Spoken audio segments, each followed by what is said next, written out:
solar is not going to slow down anytime soon. So if you're thinking about, man, it sounds like I missed the boat or anything like that, or, oh, it's risky, man, not doing it is risky. I think sitting on the sideline as the largest transfer of wealth in our generation, that's risky. This is the Solar Disruption Theory.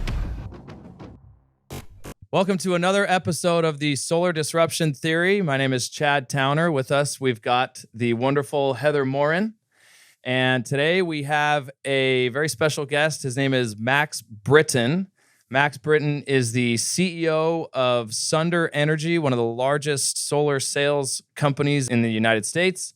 And very, very excited to have you, Max. Thank you for joining. How you feeling? Doing great. Happy to be here. Thank you, Heather. Thank you, Chad. And thank you, Solar Disruption Theory, for having me. Looking forward to it.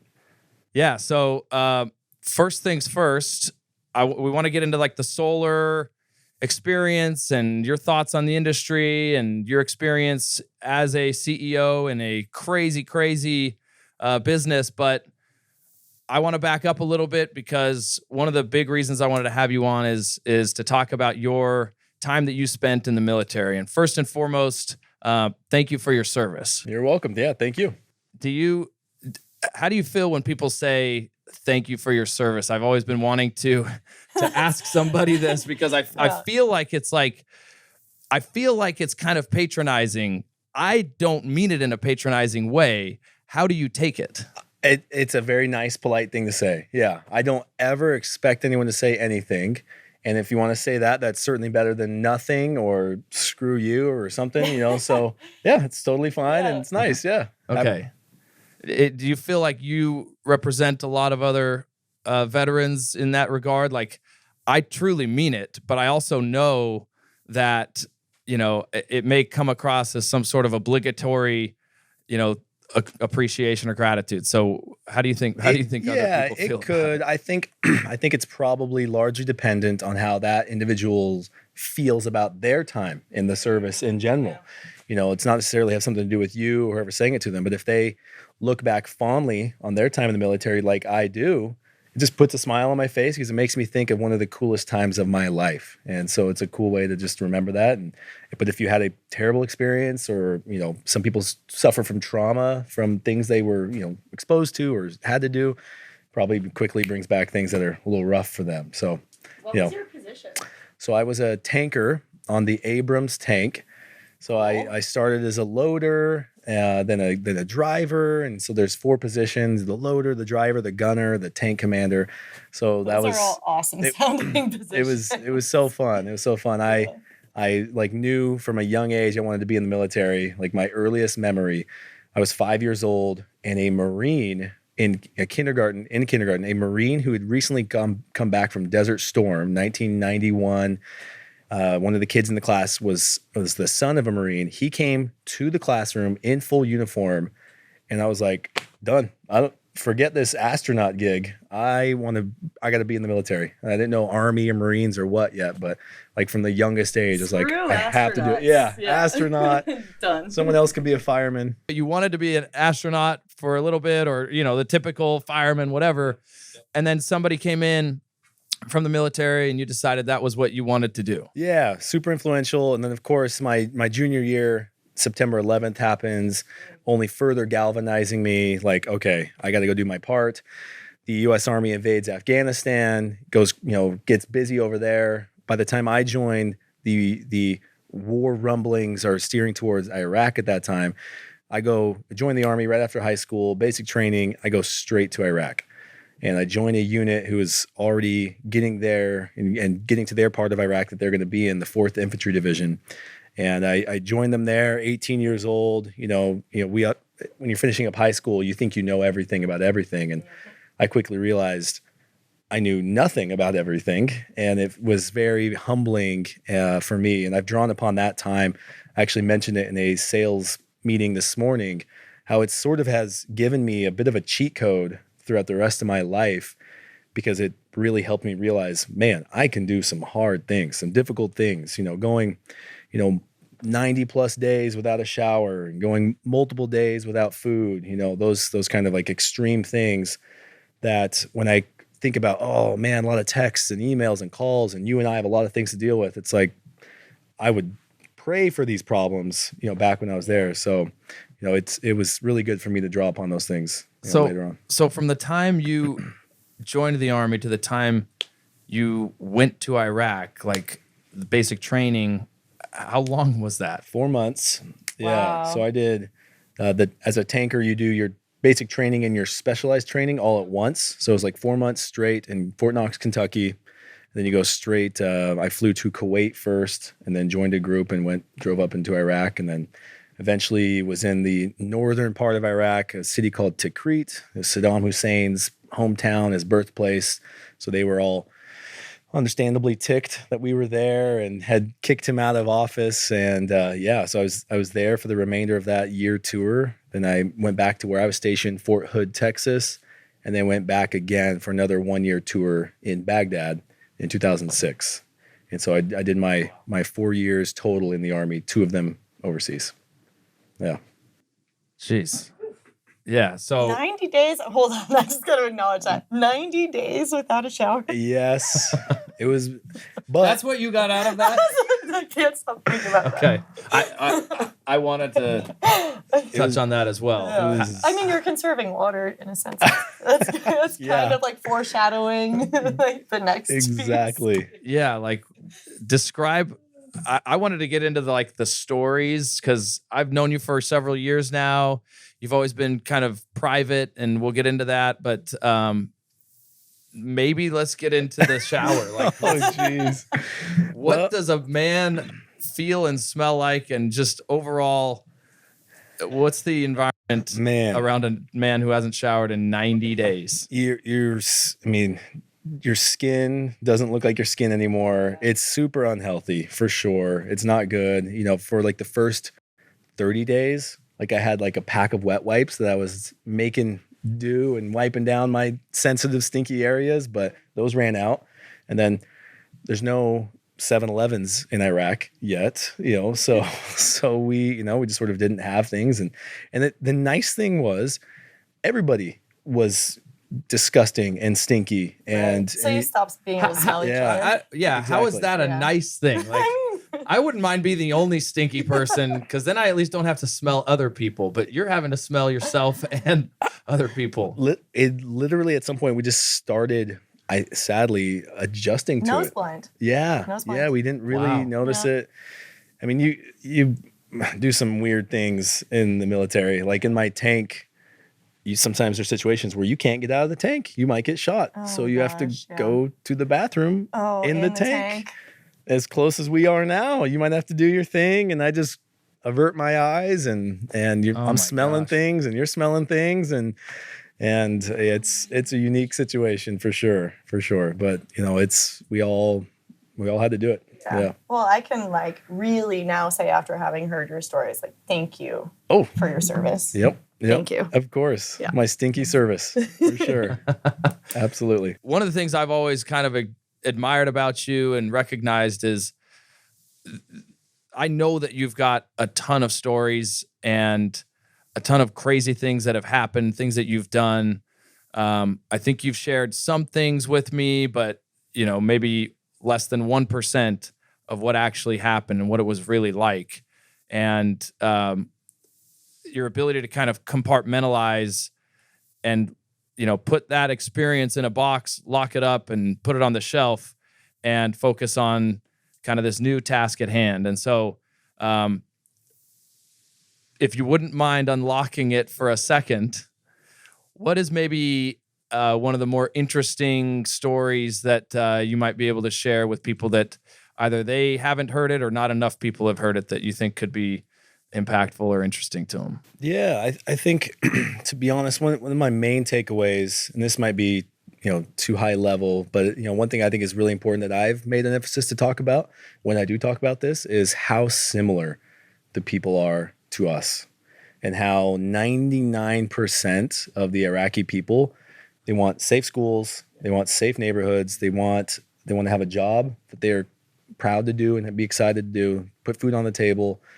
And like at its core, like they're so similar to what the average American family is hoping to achieve and have. And that American dream doesn't belong to America. It is a worldwide desire for parents and families everywhere. And I didn't think about that as an 18-year-old until I saw it firsthand. I remember being in basic training, practicing on the rifle range, training, and they really demonized and really painted the enemy as a alien group of people, Trying because to make it easier for you guys to pull that trigger, right? Yeah. And studies show it works, but then you get over there, and General Petraeus, a very smart man, went on to be the director of the CIA. He first coined this phrase: you got to win the hearts and minds. You can conquer a nation with force, but you can't, settle it or help develop it, at the barrel of a gun. So it was really, a shift that we all had to make, and some made it faster or slower than others. But once I made it, it was like, okay, you know what? Actually, now we got to really shift gears here. The Iraqi army surrendered. There are still a small population, small percentage of people that are going to continue to fight us every day. But 99% of these people would love to have all the fighting just stop, turn to nothing, and just get to a point where they're just feeling safe. So that was really one of my biggest takeaways, because I would come back and people would ask me, what's it like? And they would bring up the religion thing. And obviously, the United States is largely Christian and they're Muslim. And, people would bring that up about how different they are. And, I would have to correct them a little bit and say, for the most part, they're the same people. Yeah, I haven't been to Iraq or Afghanistan. I've been to Jordan and Israel and some of those other, regional countries. And I had a similar feeling, but I did not know that was the case in those two areas. So that's fascinating. I mean, it is a very interesting topic that I feel like I could talk about with you all day. And, you have shared some stories with me, to think that what you did then. Sometimes I joke about, like, the Max I know today is a totally different person from what you must have gone through. Yeah. So what was that transition like coming home? I think you got into lobbying shortly thereafter. Yeah. So I remember being in Baghdad, my second tour, and sort of not out loud, of course, but, one of my many long 12 to 15 hour shifts in the city. And I think most soldiers who have seen combat will agree that 95% of your time is so boring, just dreadfully boring. You go out, your rifle's fully locked and loaded, you're ready to go on a big fight, and nothing happens. Yeah. Huge majority of the time, and that, thank God, right? But those 5% of the time or whatever that something does happen, it's like sheer terror, and, maybe friends are getting hurt or worse, and you're, engaged in active live combat. And, so there are some quick times where you have to quickly, shift gears. But during one of the many slow chunks of time in Baghdad, I remember thinking, like, man, okay, 9/11 happens. Then we go to Afghanistan, Osama bin Laden, Taliban, Al-Qaeda. Why are we here? Like, I know why I'm here. I took the oath. I'm happy to be here. I'm not questioning my service, but how did the United States end up here? And the more I read about it, the more I learned about it, I learned about this whole, what they call fourth branch of government, the special interest group, the lobbyists, and, younger version of me was definitely attracted to that power, to that influence. And, like, man, for every senator, there's 10 lobbyists in his ears, steering him one way or the other. And it was true, and likely still is true today, that that's where a lot of the laws come from, and policies and changes. And so I got out of the Army after 4 years, happily did my 4 years, and then went to the University of Utah, got my political science degree, and started working in the political world in Utah, started working on being a lobbyist and representing different special interest groups. And I had this weird sort of blended time that, sort of like Slumdog Millionaire, perfectly got me ready to be where I'm at today. In the summers, I would go out and knock doors for Vivint, the mega alarm company, now working with Freedom. And I went out there and I would sell alarms during the summer. And then in the fall, winter, and spring, I would go and be a lobbyist. In Utah, the legislative session starts in January, ends in March. As you know, you did it for a decade. The alarm season starts in late April and ends in September. So it was perfect for me to sort of keep making effort and inroads on both of those skill sets. And then they eventually crossed paths when one of my clients was Vivint Solar. And I remember of all the clients I was involved in, all different people, I was just, anytime I had, the ability to work on the solar effort, I just thought this was the coolest product ever. It's good for the earth. It's good for future generations. It's good for the homeowner. It's bad for the utility companies. And I was like, if that's the big loser in all this, right, I can sleep at night with that. And so, a group of people that I was selling alarms with, they got into the solar sales side. And I was like, you know what? As cool as it is to be helping push net metering around the country, let somebody else do that for a while. And I went on the solar sales side back in 2014 and started knocking doors for solar in 2014 in Las Vegas. So I was there and I started transitioning. So you found solar through lobbying. I did not know that. That's interesting. Yeah, that was my first exposure to it for sure. I remember we were meeting with the legal team from Vivint Solar, and they were, we were trying to get net metering passed in Utah, and I was right there, helping write the bill that would become law to codify net metering in Utah. And I was like, this is the coolest thing. Every keystroke, I was falling more and more in love with the product and, the potential to really change how we do things in the world. I was like, man, I'm doing a small part, but I wanted to go learn the solar side of it as well. So that's why I got into the sales side. And so you went, from overseas helping Americans to like truly making a difference in this country. With fewer times getting shot at. Yes. Yeah. Fewer times. Yeah. No, I never been shot at on the doors. But way good. Safer and more sustainable way of doing it for sure. Yeah. That's commendable. Thank you. Fast forward a couple years and you're doing well with solar. There's a lot of hype and excitement around solar, and you and Eric Nielsen stand up a new company called Sunder. Yeah. And today it's this giant company. You guys are, I think, one of the largest, if not the largest, solar sales companies in the country. You guys installed over $40 million worth of solar last month or close to it. So from that point, getting into solar, and now Sunder's this massive company. What are some of the things that happened from then to now, and how did you guys get here? Man, so it has been a wild ride. We're about 38 months into Sunder's existence, and it's pretty cool to see us go sort of collectively, Sunder and Freedom, go from 5 states to 30. Yeah. I believe when we started working together here at Freedom, I believe it was California, Arizona, Nevada, Colorado, Illinois, with Texas on the soon horizon, but not yet. No branch in Houston or anything yet.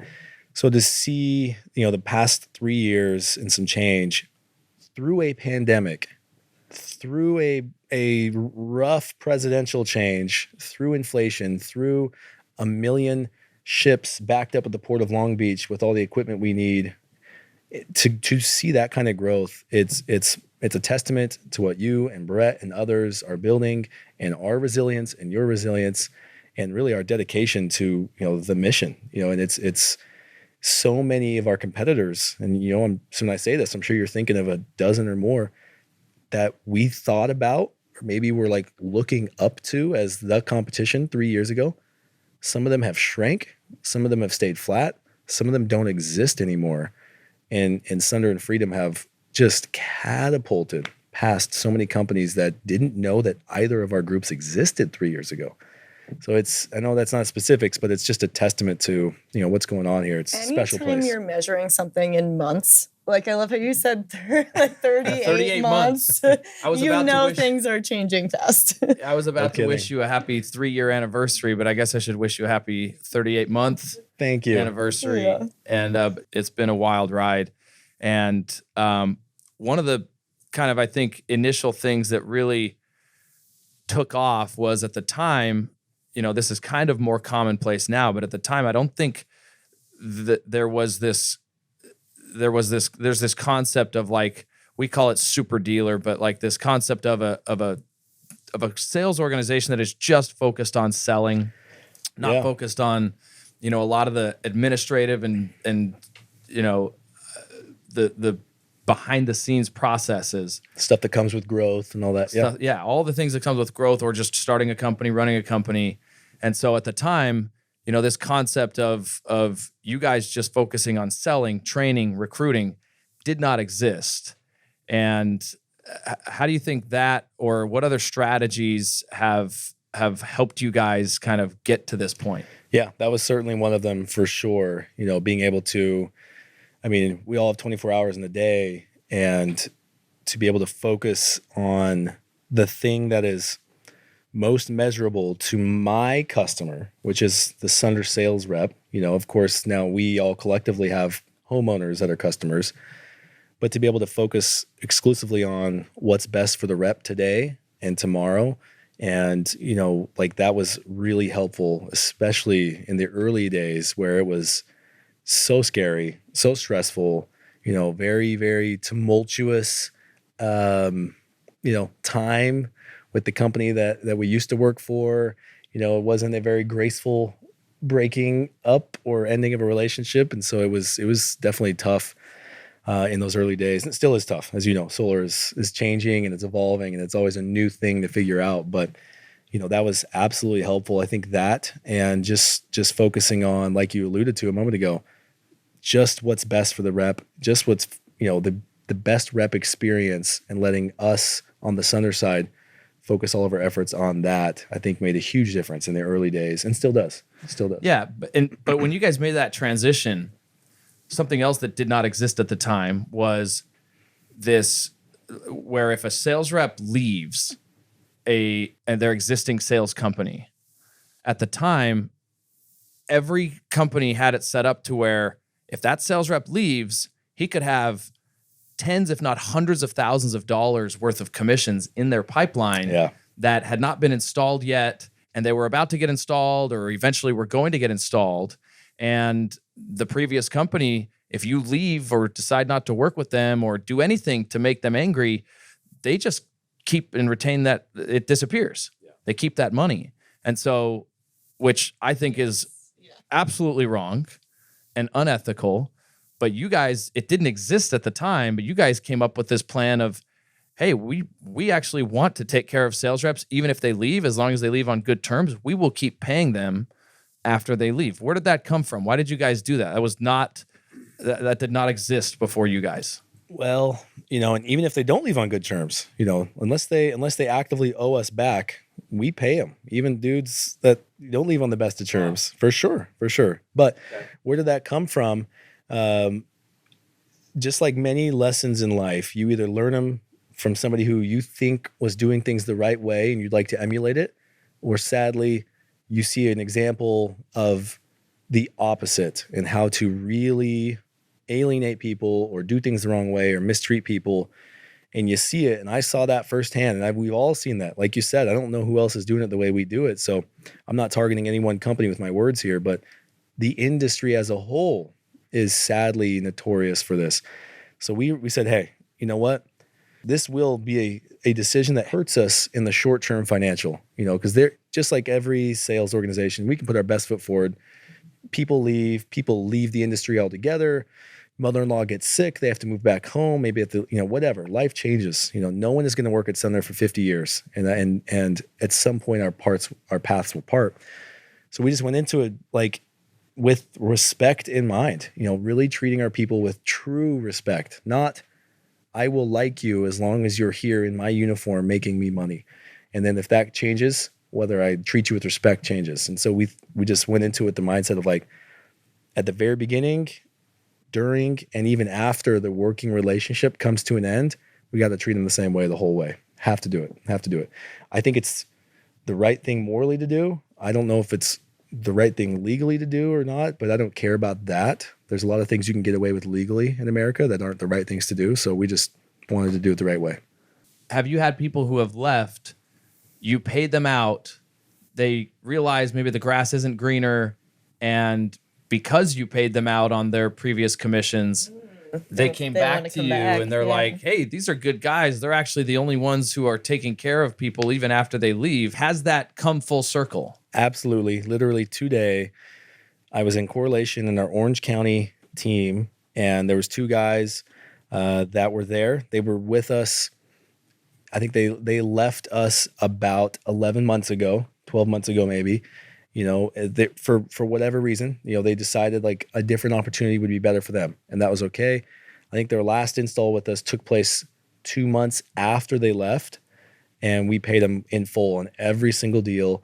And they went over to that other company. They got recruited, they got sold on a dream and a vision that it's going to be all perfect and everything. And pretty quickly, they started reaching out and, checking back in with us. They signed a 1-year commit with this other company. And so they sort of were a little bit stuck for a year. And then as that 1 year came to an end, they came right back and they gave me a hug today.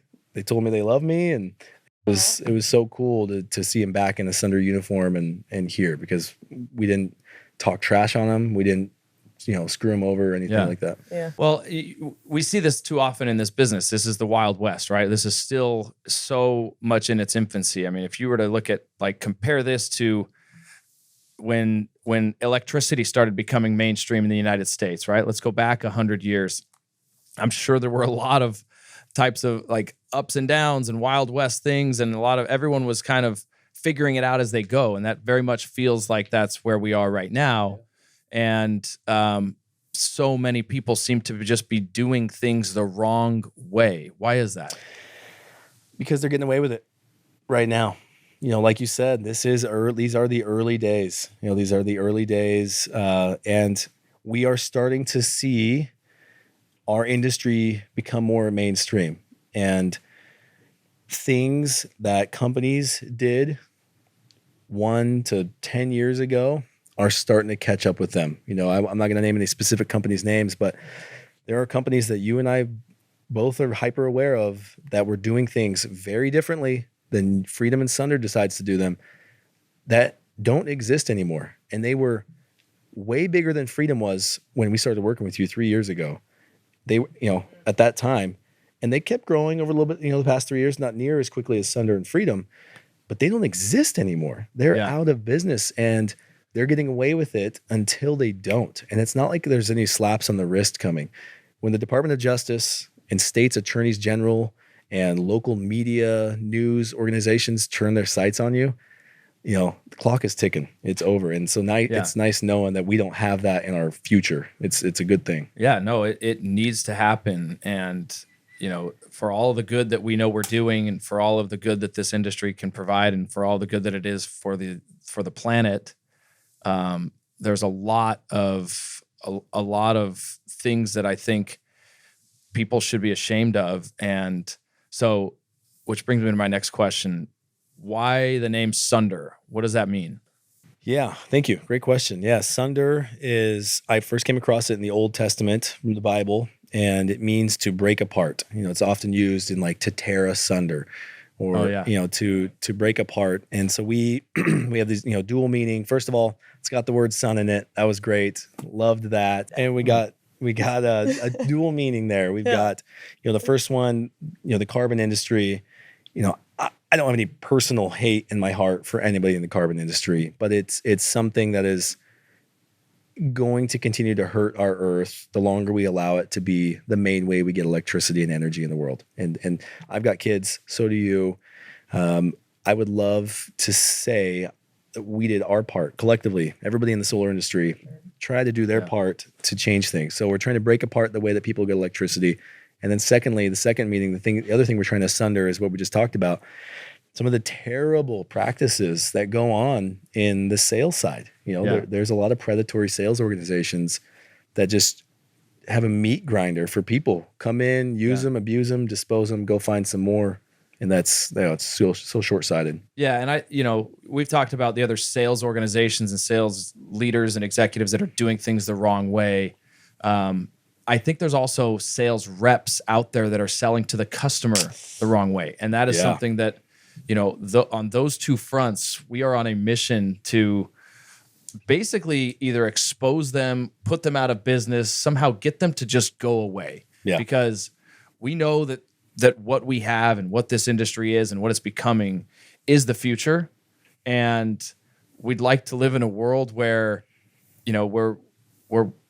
we all are proud of what we do and not ashamed or embarrassed. I mean, there's a big company that just went out of business a few weeks ago, and I've been waiting for that day for over a year because we've known that they have shady sales practices. They're not explaining to the customer how net metering works, or they're charging too high, and it's just wrong. And if there was a way for us to all just collectively keep a list of just all the bad actors, and for customers to, I guess, be notified of who they should not be working with, then they could have a much better experience. Yeah. And at the end of the day, if we like the product, everything, like you said, it is win-win-win, right? And there's this opportunity to create this amazing thing, but it just seems like there are too many people who are just doing it wrong, and they're hurting it for those who are doing it right. Yeah. Amen. Yeah. Amen. Creates a stigma. So like when you say I'm in solar, you kind of wait for the backlash, right? Yeah. People roll their eyes and they're like, oh, geez, this guy, he's going to try and sell me solar, and he's going to take me for all I'm worth. Yeah. And the reality is there is, and then when you explain to people, you explain to them how it works and do it in a way that just educates them. What is their response every single time? Why doesn't everyone do this? Why doesn't everybody do this? Like every single time the light bulb clicks and they say, everybody should be doing this. And the reality is they should. They don't fully understand it. They don't grasp it. And sales reps are not doing a good enough job explaining the very basics of it because they're too focused on making this big, huge paycheck. And so I think just like the companies, there's too many companies out there that are doing it wrong. There's too many sales reps out there that are not educating their customer, and they're almost hiding things from them that shouldn't be hidden. Like there is so much good about this. If you just explain it all and give them a fair price, there is no negative. Yeah. There's none. I agree. I said this earlier today. 95% of homes don't have solar. I think it's like 4% market penetration. Yeah. So over 95% of Americans don't have solar. And those that are going solar today likely have never gone solar before. So they're all doing it for the first time. If you go and walk into a Kia dealership and you want to get a new Kia car and you like it and it sounds like a good, car that might fit for you. And then the sales guy's like, cool, that'll be $100,000 or $75,000. People know. People know. They're like, what do you, why are you trying to charge me this is a Kia, right? Right? Yeah. Exactly. But with solar, with everyone going solar for the first time, with a tricky sales guy fudging the numbers or telling them half of what they need to know about this, you can, not that we're doing that, but like people out there are getting away with lying to customers because customers are doing it for the first time ever. They don't know better. Yeah, we see it way too much. And, as much as I don't want all this regulation and red tape and all this extra work, I feel like some of this stuff has to happen because I don't know how else to combat it other than what we can control is do it the best way we possibly can, do it the way we know how it should be done, and that will inadvertently shine a light and expose everybody else for doing it the wrong way. Yeah. And our collective pay model that you helped inspire and that we use, it incentivizes selling at a fair price. And there's a lot of price points that we seem to gravitate in that our competitors don't even have the option to sell that low to a customer. They only make money if they sell sometimes, twice as high as us. So it's hard to even accidentally take advantage of a customer here because of the way that things are set up. It's great. But you guys have created a very unique kind of partnership where you guys have these partners that live across the country that manage their sales teams and they grow year round, which I think was also somewhat of a new thing because so many other companies are like summer focused. Right. And that's really good for our business because our crews and our company, we have 2,500 employees now. And we don't want to live in a world where all of our revenue is generated in a 4-month period of time. We want that to be as growing slowly and steadily up and to the right throughout the course of the entire year and into the next. And too many of these other companies, it's like this, then it's like this, then it's like this. Right. And I think too often I think that is one of the biggest reasons why you pointed out earlier, all these other large installers, aside from all the things they're doing wrong, that's not necessarily their fault. They just haven't strategically been able to solve for it. Sure. So you guys, how have you been able to make that happen where your sales volume is relatively steady year round? Because that's very unique. So no offense against anybody watching this who work in the following industries, but I think solar is sort of the final resting place, sort of the highest point on the totem pole for those people selling alarm systems door to door, pest control door to door, satellites. A lot of times people will start in satellite, then go to pests, then go to alarms, and then eventually they get tired of the summer grind, or they get married and they have children, and the wife is like, we're not bringing our 2-year-old to Cleveland for the summer. We're just not doing it. And right. So then it's like, okay, what do we do? This is the skill set I've been working on for half a decade. How do I keep doing that? Oh, tell me more about solar. It's year round. I can move to a market and just plant my roots and become part of a community. So we, we're just in the right place at the right time to capture a lot of those maturing or graduating, very talented sales leaders that didn't want to do the summer grind anymore. And we just put ourselves in a spot where it's like, yep, 12 months a year, just like the rest of the world and the rest of the country, we're just open for business 12 months a year. We're always, Christmas, whatever, Thanksgiving, but 50 weeks a year, we're out there doing the same thing that you are. And it's clearly been the right decision to make. Of course, there are still some groups that are focused on travel, summer or whatever. But I think, just like you said, the relationship with an installer and just the consistency, the long-term potential of having a sales leader just say, I'm going to move to Tampa, or better yet, we find someone in Tampa that we can build around and go and say, you're the person, keep growing, grow it from there. And they're just there 12 months a year kicking butt. And it's been, the best model for sure. Was that a shout out to Chris Munizi? I love Chris and Corey Walksler, Beef Squad. Love you guys if you're watching. Hopefully you guys are doing okay with the hurricane. Yes. Love you guys. Yes. All right. So, what are some of the things that you think are coming for the industry and for your company? What does the future look like for Sunder, for solar? And is your outlook positive or negative? I'm very positive. I think that there will be different looking speed bumps or hurdles over the short term and the long term. But I hate to allude everything back to the military, but as we've seen the second largest military in the world fail miserably in Ukraine, we saw Russia go in there 10 times bigger, way stronger, way more powerful on paper, but very inflexible. Not able to have decisions made on the local level, not adaptive at all. We have one way of doing things. That's going to be the only thing we're going to do. And as soon as the enemy does something you don't expect, they just continue to fly towards that brick wall. So in summation, I think one of Sunder's greatest strengths is our ability to adapt and to improvise and be flexible and sort of be not so rigid that we can roll with the punches or adapt and overcome. With the Inflation Reduction Act, for the first time since we've been working together, it looks like PPAs might have a reason to be on the resurgence. I didn't see that coming 6 weeks ago. PPA equals the power purchase agreement. Yes, thank you. Yes, Sunrun, for example. For years, no offense against Lynn, I know I'm a big fan of yours. Hopefully, you are of mine. But I thought loans were the future only, and I love Mosaic as well. But, I didn't expect that 6 weeks ago.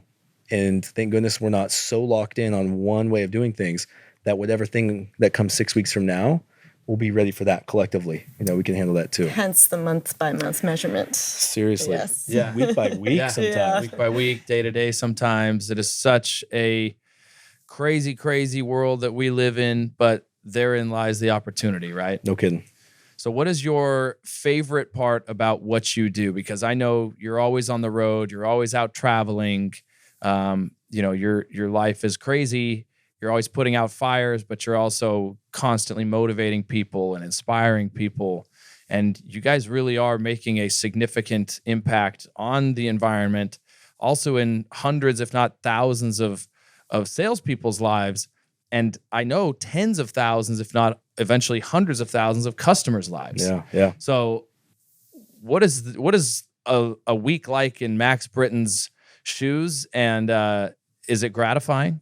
It absolutely is. I've got the coolest job in the world. It is hard sometimes. It's heavy. I care so much. And It shows. thank you. And when things are, not going really well in one of the many categories of, things I work on, I don't just go to bed at night being like, whatever. It is on my mind. I want to make things right. I want to get things to a point where everything is healthy. The most gratifying thing for sure is seeing things like, for example, Brian Amaro, one of our district managers in Inland Empire. I'm going to see him tomorrow at Correlation. He was homeless 5 years ago. Who is this? A guy named Brian Amaro, one of the best leaders in Sunder Energy. He was homeless, did not have a place to live, lived in his car, lived in parks. He had no assets, nothing to his name. And now he is getting married next month. He's a homeowner. He's debt-free. He's leading other people out of, crazy situations equally, probably not as equally bad as him, but to see that is the most gratifying thing for sure. It's so cool to save homeowners customers. It's so cool to think that, okay, I just reduced, carbon output by this much every day. It's so hard to measure that. But when I get a text from someone, from a 40-year-old man, father of 4, this is not Brian, someone else. Max, thank you so much for creating Sunder. Today, we are now debt-free for the first time in my wife and I's lives, like as an adult. We're now debt-free. We're now saving for college for our 10-year-old. We're going to be able to afford to go on vacation next year for the first time. Like those kind of things are the coolest things that I could ever imagine. And 20 years from now, when I'm way too old to be, doing this, I'll look back fondly. I screenshot every text, every email that I get that's like that. And it means the world to me. And when I go to Correlation and people are just thankful for the opportunity that they've had to change their lives. And, we created this little platform and then they just ran with it. So they've got to do their part too. But man, if you put your hard work and effort in here, it really can pay off financially and otherwise as well. All right. Like that's great. And that's amazing. Okay. But how did they get to that point? Like, how do you go from being homeless, living in your car, living on park benches, or, you've got all these kids and you don't know how you're going to pay the bills, to debt free? Did they go to like a seminar and they learn how to invest in real estate or sell some new elixir that's popular, or energy drinks or skin thanks for asking creams me. on the side? Like Essential oils, have you heard? essential oils are really big. I mean, is it just that simple? They go and follow this Sunder recipe and grind and it works? I think one of the other advantages we have about being year-round is we have the ability to breathe a little bit. As busy as solar feels, we can focus on more than just like, let me help you with your door pitch, or like, what do you say in the home? Like, we spend a lot of time and effort and energy on teaching financial principles, smart investments. We talk about real estate, rental properties, investing, those kind of things. It's never like, invest your money with Eric and I, and we'll take care. Well, never is that. It's like, these are sound business principles. Here's how taxes work. Here's how the stock market works. Here are these things. And so for the average 22-year-old that gets spit out of the public education system in America. Yeah, wouldn't it be great if they taught us that in high school? It'd be amazing. It'd be amazing. But then we'd all be way too capable. That's true. Yeah, we wouldn't be good, busy worker bees. So we spend a lot of time on that. And it's important to me for sure, because I know Sunder is awesome and I love solar and it's great. But like I said earlier, these guys, even the ones that come in here and really kick butt, they're likely to be here for less than 10 years. And that's totally okay and awesome with me, as long as they feel like the time they put in, it was worth it for them, that they leave better than they came in, for sure. And so as long as we have that and they're leaving with, maybe some debt-free, cash in their pocket and some good principles, and they go on to do something else, that's fantastic. It's the coolest thing in the world I've ever done, for sure, to see people come in and literally transform and change their lives, not just financially, but to learn leadership skills and develop. And, they were the scared guy in the back of correlation a year and a half ago, and now they're standing in front of the room like this solar warrior, leading people, teaching them what they've learned.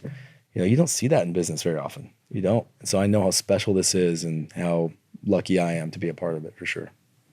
Yeah, and your guys' growth is tied to building more and more of those people, creating more and more of those stories. Yeah. Right? So whether it's an existing sales rep in the solar business or somebody who's not in the solar business at all, and they maybe want to get involved, turn their life around, or change careers. If that person was sitting in front of you right now, what would you say to them? You are not too late. I've been doing solar since 2014 on the sales side. So that may think, oh my gosh, I'm 8 years behind the guy on camera right now. But we have more years ahead of us than we do behind us. Solar is not going to slow down anytime soon. So if you're thinking about, man, it sounds like I've missed the boat or anything like that, or, oh, it's risky, man, not doing it is risky. I think sitting on the sideline as the largest transfer of wealth in our generation, that's risky. Staying in a job where you're not involved in solar or renewables and somehow, that's risky. So take a less risky move, reach out. You don't have to come to Sunder, but get involved in solar.